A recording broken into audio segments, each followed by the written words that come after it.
जय राम, जय जय राम, राधे श्याम, राधे श्याम, जय जय राधे श्याम, जय जय राधे श्याम। श्री गणेशाय नमः। श्री सीतारामाभ्यां नमः। श्री हनुमते नमः। श्री उमापते नमः।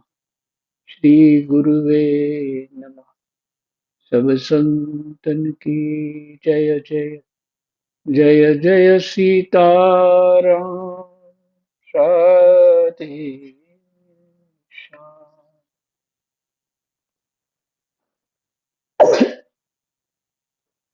श्रीमद्भागवत महापुराण चतुर्थ स्कंद, 9वां अध्याय, श्लोक संख्या 20 से पाठ करेंगे।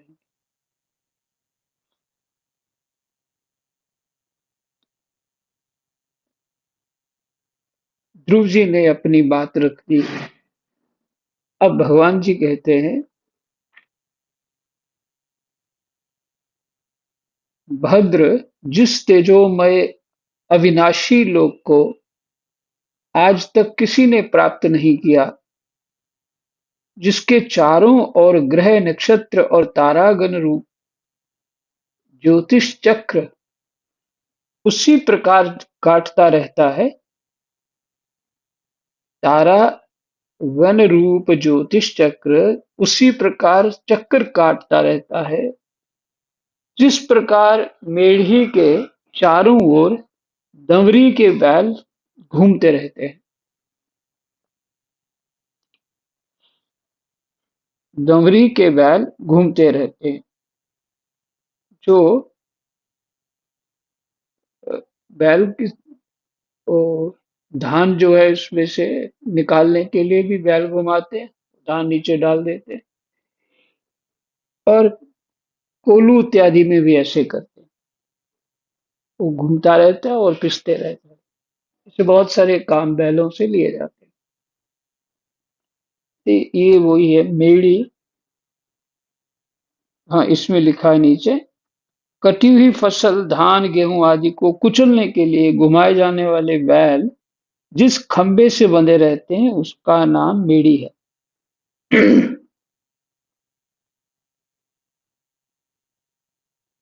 ये तारागण भी उसी अविनाशी लोक जो कहा उसके चक्र काटते रहते हैं, बैलों की तरह। अवान्तर कल्प पर्यंत रहने वाले अन्य लोकों का नाश हो जाने पर भी जो स्थिर रहता है, अवान्तर कल्प के अंत में कल्पपर्यंत रहने वाले अन्य लोकों का नाश हो जाने पर भी जो स्थिर रहता है, कौन स्थिर रहता है? ध्रुव लोक।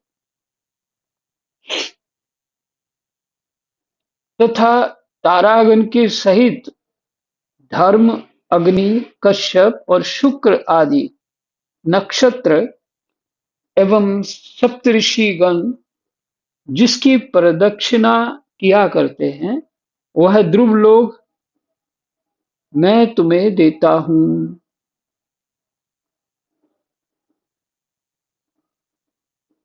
मैंने इतना आदर करते हैं उस ध्रुव को लोक का, ये सब उसकी परिक्रमा किया करते हैं, वैसा ध्रुव लोक मैं तुम्हें देता हूं। यहां भी जब तेरे पिता मुझे राज सिंहासन पर देखकर वन को चले जाएंगे,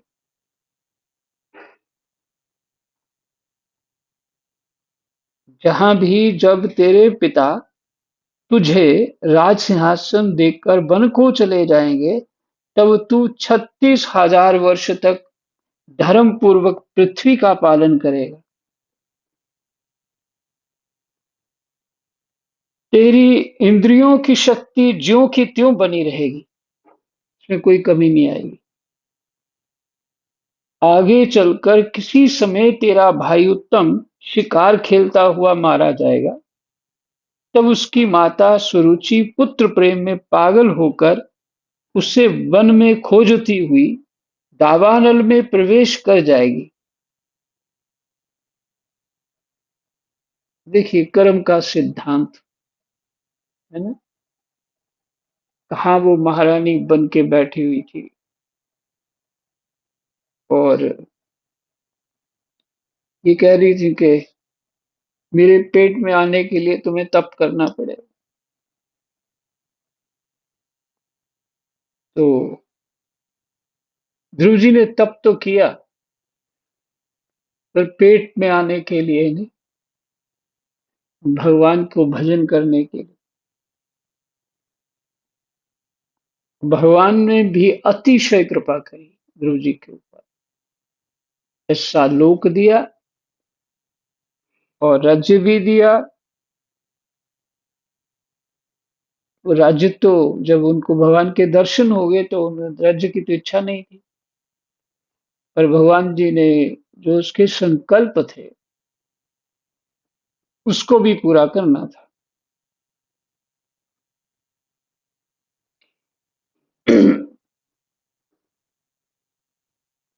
अब बीच में ये थोड़ा बोलते हुए कुछ याद आ गया, वो भी सुना देता हूँ। जब हम खेत बोते हैं ना, खेत बोते हैं तो गेहूं चावल इत्यादि जो भी लगाएं उसमें ना, तो पानी इत्यादि देते हैं तो क्या होता है, वहां घास जल्दी होता है। तो फटाफट किसान जो है जल्दी से उस घास को बाहर निकालता है। तो अगर दोबारा पानी लगाया घास ज्यादा बढ़ जाएगा और गेहूं या चावल जो भी लगाया वो छोटा रह जाएगा, उसकी बढ़ोतरी नहीं होगी। क्योंकि पृथ्वी की जो शक्ति है वो घास इत्यादि ही खा जाएगा। तो किसान सावधान रहता है, वो जितना संभव हो सकता है वो घास निकालता है और पानी देता रहता है। तो अगर घास नहीं निकाला और पानी देते रहे तो क्या होगा, घास बड़ा होता ही रहेगा, गेहूं बहुत छोटा रहेगा। जैसी फसल आनी चाहिए वैसी नहीं आएगी। बिल्कुल बिल्कुल इसी तरह से साधक जो कामनाओं से भरा रहता है, वो कामनाएं क्या है, वो घास की तरह है, घास की जगह है। जीव तो भजन करता है भगवान की कृपा के लिए, प्राप्ति के लिए, लेकिन कामनाएं छूटती नहीं है। और कामनाएं सत्संग के बिना नहीं छूट सकती। सत्संग के बिना, शास्त्र अध्ययन के बिना, शास्त्रोक्त भजन साधन के बिना, समझ के बिना कामना नहीं छूट सकती। तो इसलिए घास निकालने का उपाय ही सत्संग है। ये कि अपनी कामनाओं को जो व्यर्थ है, कल्पना रूप है, जिसे किसने पढ़ा अभी, सद योगिता ने पढ़ा कि जिसको जिसके गुणों को देखते रहते हैं वही रूप हो जाते हैं। इसलिए संसार के गुण दोष को छोड़ करके परमात्मा का चिंतन करना चाहिए। तो संसार का चिंतन करेंगे तो कामना बढ़ती जाएंगी और भजन तो होगा, फिर वो घास ही मिलेगा, अर्थात वो कामनाएं पूर्ति हो जाएंगी। उससे क्या हो जाएगा, क्या हो जाएगा उससे, सिर्फ अहम बढ़ सकता है। भगवान का भजन छूट छूट सकता है। आलस्य आ सकता है। जो नहीं करना चाहिए वो आसानी से कर सकते हैं। इसलिए कामनाओं को जरा वो घास निकालते रहना चाहिए, अपने आप को समझाते रहना चाहिए।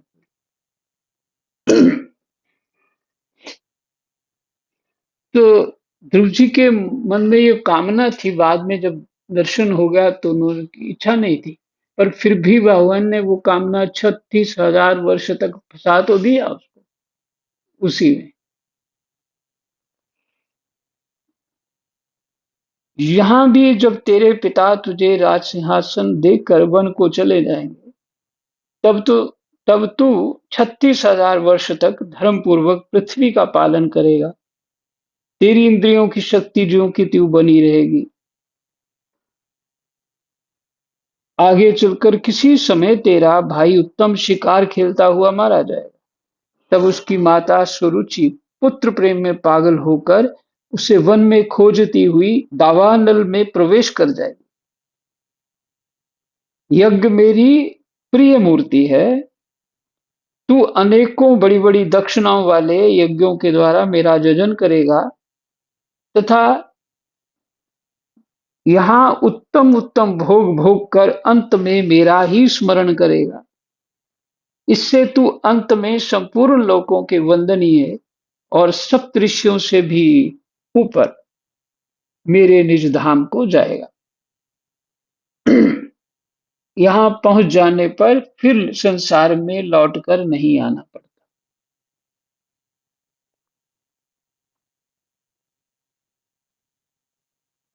जब तक उस लोक में नहीं पहुंचे तब तक तो जन्म मरण जाएगा नहीं। श्री मैत्रेय जी कहते हैं, बालक बालक ध्रुव से इस प्रकार पूजित हो और उसे अपना पद प्रदान कर भगवान श्री गरुड़ ध्वज उसके देखते देखते अपने लोक को चले गए। प्रभु की चरण सेवा से संकल्पित वस्तु प्राप्त हो जाने के कारण यद्यपि ध्रुव जी का संकल्प तो निवृत्त हो गया। हम्म, संकल्प जो क्या था कि पिताजी मेरे को गोद में बैठाएं, ध्रुव जी का संकल्प तो निवृत्त हो गया, किंतु उनका चित्त विशेष प्रसन्न नहीं हुआ। फिर वे अपने नगर को लौट गए। भगवान जी का दर्शन भी हो गया, सब कुछ प्राप्त हो गया, पर उनका चित्त विशेष प्रसन्न नहीं हुआ। क्यों? भगवान मिलने के बाद तो प्रसन्न होना ही चाहिए, पर नहीं हुआ। तभी कारण बताएंगे आगे। विदुर जी ने पूछा, ब्राह्मण, मायापति श्रीहरि का परम पद तो अत्यंत दुर्लभ है और मिलता भी उनके चरण कमलों की उपासना से ही।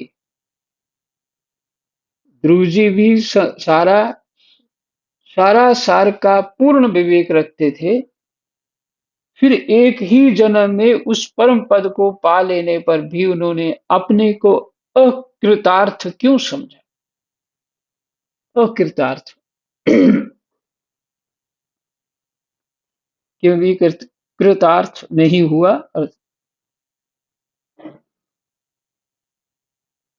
श्री मैत्रेय जी ने कहा, ध्रुव जी का हृदय अपनी सौतेली माता के बागवानों से बिंद गया था तथा वर मांगने के समय भी उन्हें उनका स्मरण बना हुआ था।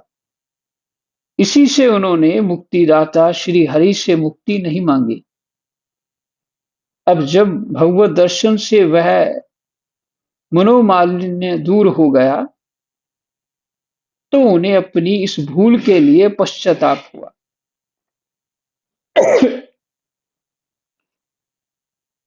ध्रुव जी मन ही मन कहने लगे, अहो सनकादि उधर्वरेता उधर्वरेता अर्थात नैष्ठिक ब्रह्मचारी सिद्ध भी जिन्हें समाधि द्वारा अनेकों जन्मों में प्राप्त कर पाते हैं, उन भगवत चरणों की छाया को मैंने 6 महीने में ही पा लिया।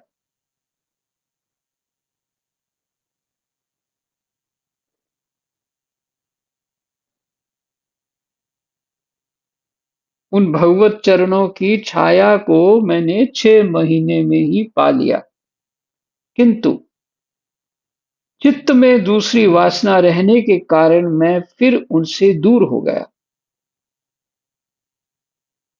बहुत बढ़िया। जो हमारी कामनाएं हैं वो हमें भगवान से ही दूर करती हैं।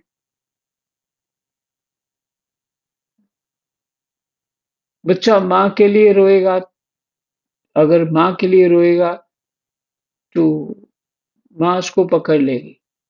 अगर उसने कुछ खिलौना इत्यादि दे के, कुछ खिला के पीछे हटा दिया और वो मान गया, तो माँ थोड़ी पकड़ेगी फिर। ठीक, खेलो। और वो सब लेके भी वो रोता रहे तो माँ फिर उठा लेगी उसको।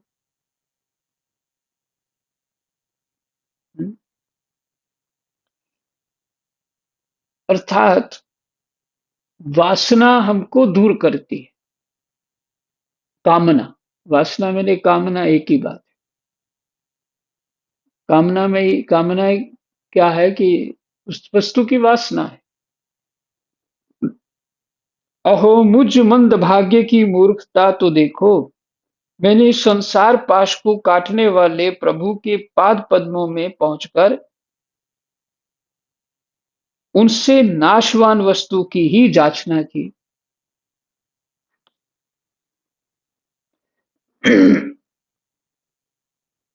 देवताओं को स्वर्ग भोग के पश्चात फिर नीचे गिरना होता है, देवताओं को भी। इसलिए वे मेरी भगवत प्राप्ति रूप उच्च स्थिति को सहन नहीं कर सके, अतः उन्होंने ही मेरी बुद्धि को नष्ट कर दिया। तभी तो मुझ दुष्ट ने नारद जी की यथार्थ बात भी स्वीकार नहीं की। यद्यपि संसार में आत्मा के सिवा दूसरा कोई भी नहीं है, तथापि सोया हुआ मनुष्य जैसे स्वप्न में अपनी ही कल्पना से व्याघ्र आदि से डरता है, उसी प्रकार मैंने भी भगवान की माया से मोहित होकर भगवान को ही शत्रु मान लिया और व्यस्त ही द्वेष रूप हार्दिक रोग से जलने लगा।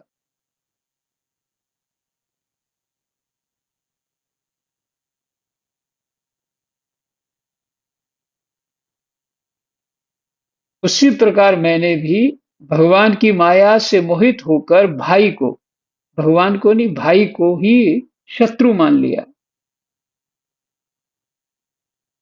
और व्यर्थ ही द्वेष रूप हार्दिक रोग से जलने लगा।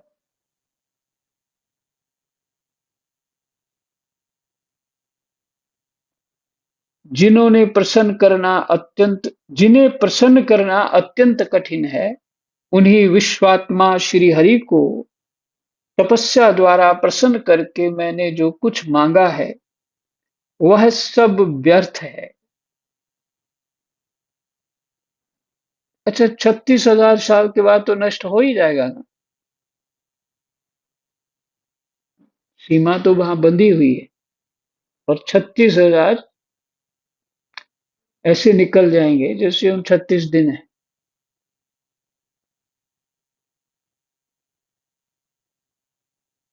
और 36, अगर भगवान की कृपा ना हो तो 36,000 वर्ष तक कोई विषयों में पड़ा रहेगा, तो क्या उसके विषय पक्के होंगे कि भजन पक्का होगा? भजन कहाँ से पक्का होगा? तो भगवान ने आशीर्वाद दे दिया कि तुम धर्म पूर्वक राज्य करोगे और बाद में मेरा ही भजन करके मेरे पास आ जाओगे। ये पहले से उनकी सुरक्षा हो गई। जितना संसार में हम सुख भोग लेंगे उतना मल प्रकार से बुद्धि में वो बसा रहेगा, मन में बसा रहेगा। उसको तो धोना ही पड़ेगा। अर्थात ऋषियों की तरह जन्म लेकर के फिर संसार के सुख की कोई चाह ना रहे।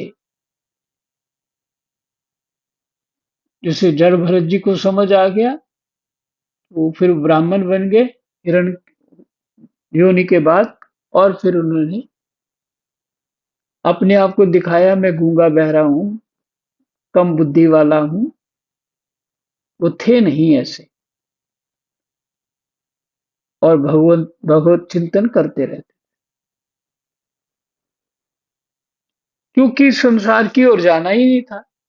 संसार से किसी भी तरह का कोई उनको महत्व नहीं दिखता। भजन के अतिरिक्त वो बात समझ गए थे। जब तक ऐसी बुद्धि नहीं होगी, तो मात्र परमात्मा में बुद्धि कैसे बन पाएगी?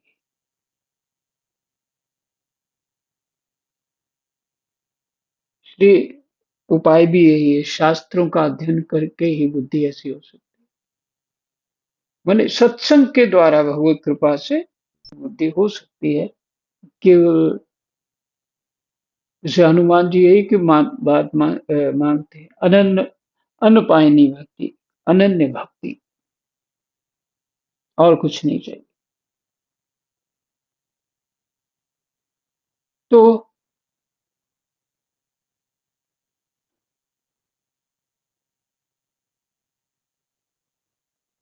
कहते हैं, जो कुछ मांगा है वह सब व्यर्थ है। ठीक उसी तरह जैसे गतायु पुरुष के लिए चिकित्सा व्यर्थ होती है, इसने मरना ही है तो उसके लिए कितनी भी चिकित्सा करो तो व्यर्थ ही है।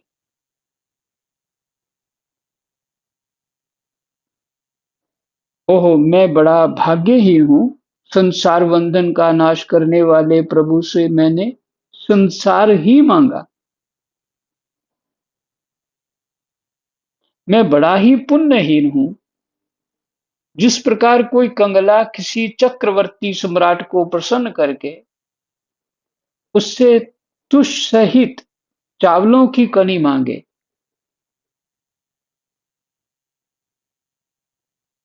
उसी प्रकार मैंने भी आत्मानंद प्रदान करने वाले श्री हरि से मूर्खतावश व्यर्थ का अभिमान बढ़ाने वाले उच्च पद आदि ही मांगे।